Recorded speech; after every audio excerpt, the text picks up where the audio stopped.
నమస్కారం, నా పేరు శివరాజ్. మీరు చూస్తున్నారు ఎస్ఆర్ థాట్స్. ఒక పోలీస్ స్టేషన్, ఒక రాత్రి, 2 ప్రాణాలు అండ్ దేశాన్ని కుదిపేసిన ఒక నిజం. చట్టాన్ని కాపాడాల్సిన వాళ్ళు ఒక తండ్రి కొడుకుల ప్రాణాలు తీశారు. ఇది కథ కాదు, ఇది నిజంగా జరిగిన సంఘటన. మీరు ఈ వీడియో చూస్తుంటే దయచేసి చివరి వరకు చూడండి, ఎందుకంటే ఇది మనందరం తెలుసుకోవాల్సిన నిజం. ఇలాంటి నిజమైన కథలు చూడాలంటే ఇప్పుడే ఎస్ఆర్ థాట్స్ ఛానల్ని సబ్స్క్రైబ్ చేసుకోండి, పక్కనే ఉన్న బెల్ ఐకాన్ని నొక్కండి. అది తమిళనాడులోని తూత్తుకుడి జిల్లా సాతాంకులం అనే చిన్న పట్టణం. అక్కడ జీవితం చాలా సాదాసీదాగా ఉంటుంది. చిన్న చిన్న షాపులు, రోజు పనిచేసుకునే జనాలు. అక్కడ ఒక చిన్న మొబైల్ షాప్. ఆ షాప్ యజమాని పేరే జయరాజ్, అతని కొడుకు బెన్నిక్స్. వాళ్ళది సాధారణ కుటుంబం, ఎవరికి హాని చేయని మనుషులు. 2020 కరోనా సమయం అది. దేశం మొత్తం లాక్డౌన్లో ఉంది. నియమాలు చాలా కఠినంగా ఉన్నాయి. షాపులు టైంకు మూసేయాలి, లేకపోతే కేసులు, అరెస్టులు ఇలాంటివి జరుగుతున్న రోజులవి. అది జూన్ 19, ఒక సాధారణమైన రోజు. కానీ అదే రోజు వారి జీవితంలో చివరి రోజు అవుతుందని అటు జయరాజ్ కానీ బెన్నిక్స్ కానీ అనుకోలేదు. చిన్న తప్పు చేస్తే ఇంత పెద్ద శిక్ష పడాలా? మీ అభిప్రాయం కామెంట్ రూపంలో తెలియజేయండి. వారికి పడిన శిక్ష ఏంటి అనేది ఈ వీడియోలో మనం తెలుసుకుందాం. ఆ రోజు రాత్రి జయరాజ్ తన షాప్ కొంచెం ఆలస్యంగా మూశాడు. అదే అతని జీవితాన్ని మార్చేసింది. పోలీసులు అక్కడికి వచ్చారు. ఎందుకు షాప్ మూయలేదని ప్రశ్నించారు. అక్కడ చిన్న మాటల తగువు జరిగింది. అదే పెద్ద సమస్యగా మారింది.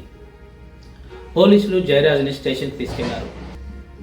కొద్దిసేపటికి అతని కొడుకు బెన్నిక్స్ కూడా పోలీస్ స్టేషన్కి వచ్చాడు. అతను ఒక్క మాట అడిగాడు, మా నాన్నని ఎందుకు ఇక్కడ తీసుకొచ్చారని.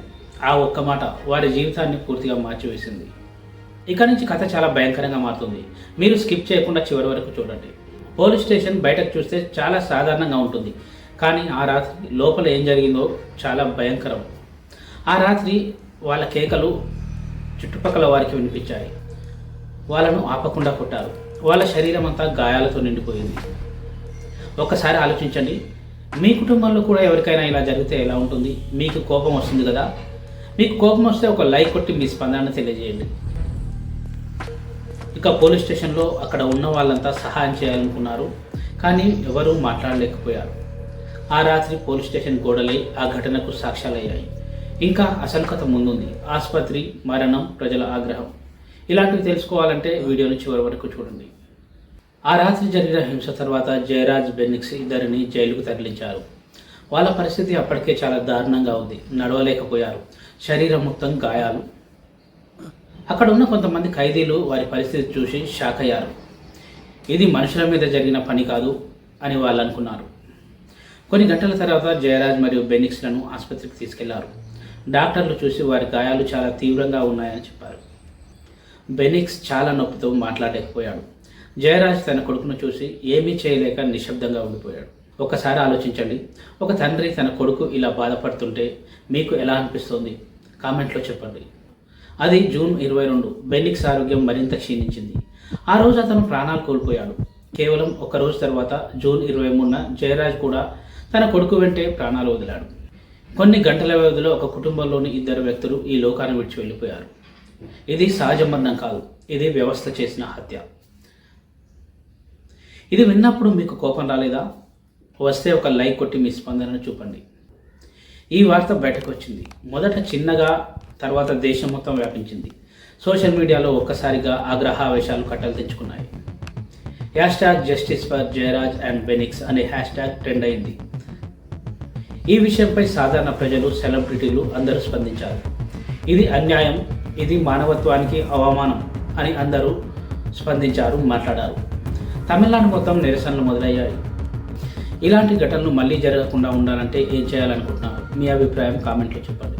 ఈ కేసును మొదట తప్పుదోవ పట్టించే ప్రయత్నం చేశారు పోలీసులు. వాళ్ళు సహజంగా చనిపోయారని చెప్పడానికి ప్రయత్నించారు, కానీ నిజం ఎక్కువ కాలం దాగదు కదా. కొంతమంది ధైర్యంగా జరిగిందేమిటో బయటకు చెప్పారు. వారి సాక్ష్యాలతో ఈ కేసు కొత్త మలుపు తిరిగింది. ఇంకా అసలు పోరాటం ఇప్పుడే మొదలవుతుంది. కోర్టు, సిబిఐ మరియు చివరికి తీర్పు. ఈ అన్ని సంఘటనల్లో ఏం జరిగిందో వీడియో చూస్తూ ఉండండి, మీకే తెలుస్తుంది. జయరాజ్, బెన్నిక్స్ మరణం తర్వాత దేశవ్యాప్తంగా ఆగ్రహం పెరిగిందని చెప్పుకున్నాం కదా. ఈ విషయంపై ప్రజలంతా ఒకటే అడిగారు, నిజానికి న్యాయం ఎక్కడ ఉందని. ఈ కేసులో నిజం బయటకు రావాలంటే సాధారణ దర్యాప్తు సరిపోదని కోర్టు భావించింది. అందుకే ఈ కేసును సిబిఐకి అప్పగించారు. సిబిఐ అధికారులు ప్రతి చిన్న విషయాన్ని జాగ్రత్తగా పరిశీలించారు. పోలీస్ స్టేషన్, జైలు, ఆసుపత్రి ప్రతి చోట ఏం జరిగిందనేది తెలుసుకోవడానికి ప్రయత్నించారు సిబిఐ అధికారులు.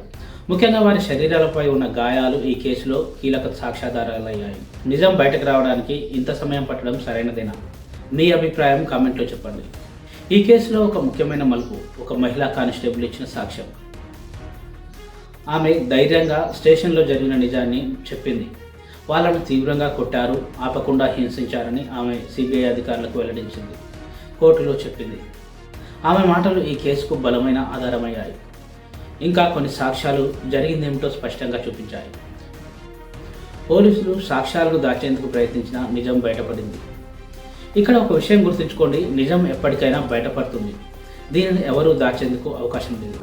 మీరేమంటారు? కేసు కోర్టుకు చేరింది.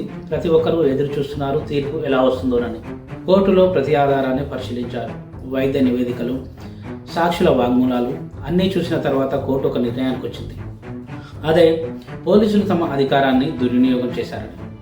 అందరూ ఎదురు చూస్తున్న రోజు రానే వచ్చింది. ఈ కేసులో నిందితులైన 9 మంది పోలీసులకు జీవిత ఖైదు విధించింది కోర్టు. చట్టాన్ని కాపాడాల్సిన వాళ్ళు చట్టం ముందు శిక్షను పొందారు. ఇది కేవలం ఒక తీర్పు కాదు, ఇది ఒక హెచ్చరిక. ఇక ముందు ఎవరైనా తమ అధికారాన్ని అడ్డం పెట్టుకొని అధికారాన్ని దుర్వినియోగం చేసినట్లయితే దాని ఫలితం ఏమిటో ఈ కేసు చూపించింది. జయరాజ్, బెనిక్స్ ఈ లోకానికి తిరిగి రారు, కానీ వారి కథ ఎప్పటికీ గుర్తుండిపోతుంది. ఈ ఘటన మనందరికీ ఒక పాఠం చెప్తోంది. న్యాయం ఆలస్యంగా వచ్చినా తప్పకుండా న్యాయం మాత్రం జరుగుతుందని. మీరు ఈ వీడియో చివరి వరకు చూసినారంటే ఈ వీడియో మీకు నచ్చిందని అనుకుంటున్నాను. మీ అభిప్రాయం ఏమిటో కామెంట్లో తప్పకుండా చెప్పండి. ఇలాంటి నిజ జీవిత కథలు ఇంకా కావాలంటే SR థాట్స్ ఛానల్ను వెంటనే సబ్స్క్రైబ్ చేసుకోండి. ధన్యవాదాలు.